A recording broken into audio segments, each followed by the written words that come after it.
Of course. Hi, Tales from the Shed. Back in the sparkly shed once more. We've had a little bit of a season in the sparkly shed. We have. It's just a small, because it is so lovely. And we're going to talk about, because it's all glittery and beautiful, we're going to talk about spontaneity. Yes. Against. Yes. This is a bit of a kind of are you an Anne or Alison here? Because it's spontaneity planning. Well, so I remember this person I knew many, many years ago said, "Oh, we're so excited. We've just booked our holiday." And I thought, and it was about February, March time. And she said, "October next year, we're going to Florida." Okay. And I was absolutely aghast. And she was not the nicest person. And she was told me so I could go, "Oh my God, I'm so jealous." Yeah. And I went, "But supposing you don't want to go there next October?" Yeah. And she said, "I thought people would be jealous and excited that I'm going." And the horror of knowing what I was doing in 18 months' time literally made my stomach flip.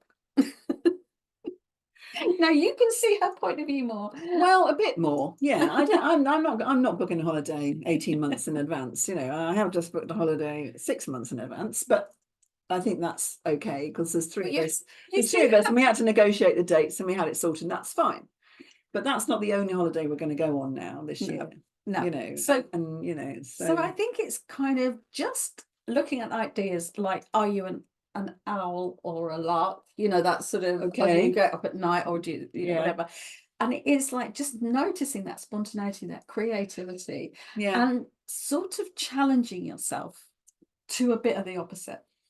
Yeah, I kind of think it's interesting because we had that discussion about it, you know, and thinking, you know, I feel like you are the kind of person that can kind of get up in the morning and just say, "Oh, shall I just go on a trip?" And then you've got the kind of husband that will just kind of get in the car with you and off he goes. He's a bit more spontaneous than that. Oh, right, okay.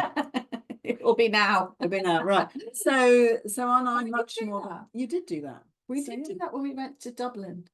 Oh, right. You just decided it was about 10 o'clock in the morning. We said, "Should we go to Dublin?" And I went, "Well, you need to book and get flights." And he said, "Well, I've just had a look and there are some flights and we can get them this afternoon." I said, "Well, what about the dog and the kids minded?" And it was like, "I'll tell you what, I'll ask." And he just rang somebody that was available that could come over. And it was like, "I've run out of blocks." Okay. Right. It was kind of, do we block ourselves? Well, it's interesting, isn't it? Because I kind of feel like, you know, I do like having things in the diary, and I do like planning, and sometimes you have accused me of having things set in stone, and I said, but I didn't think they were, you know. No, as long as you don't cancel on the day, I'm all right.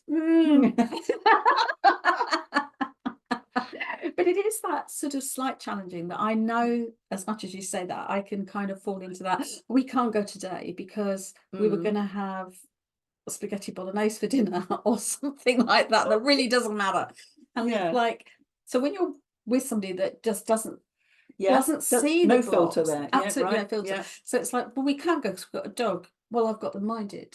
I've got somebody who said that I'll give them a ring. Well, they won't be able to come now. Well, we'll find out if we ring them. And it's kind of like, are you a problem maker? Or a problem solver?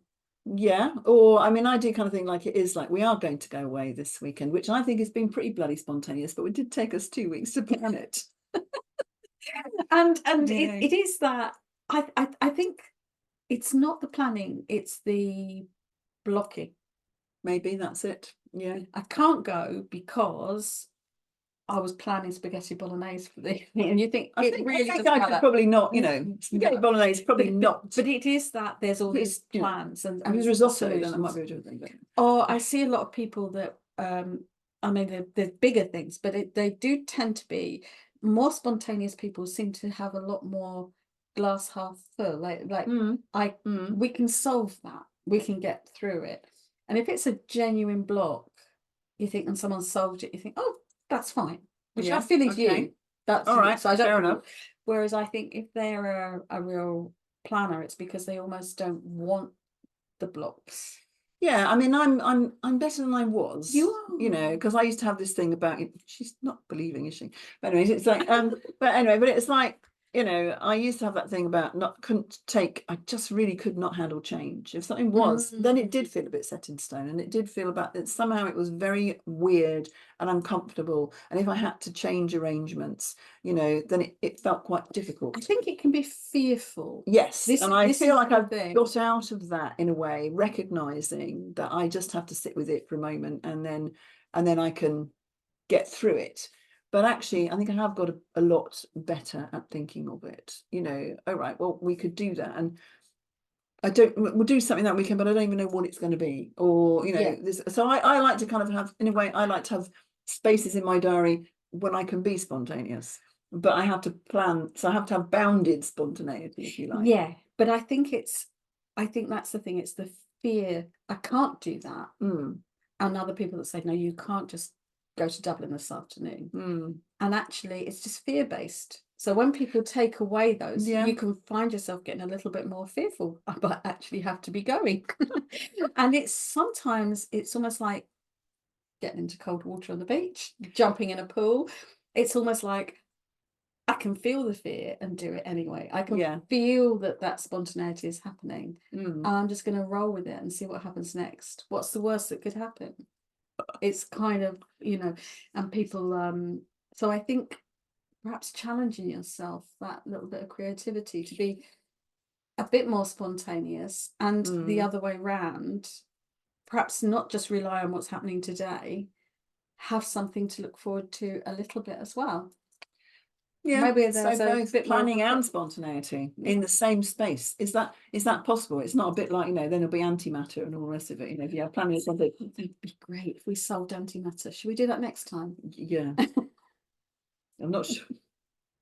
So have a think. Are you and Anna and Alison, are you more spontaneous, or you like to have it kind of planned out a bit? And if you are, maybe you could swap. Maybe you could try the other version. Try the other version. That's right. That would be a good one. Crazy, but but be safe. Stay safe. Stay safe.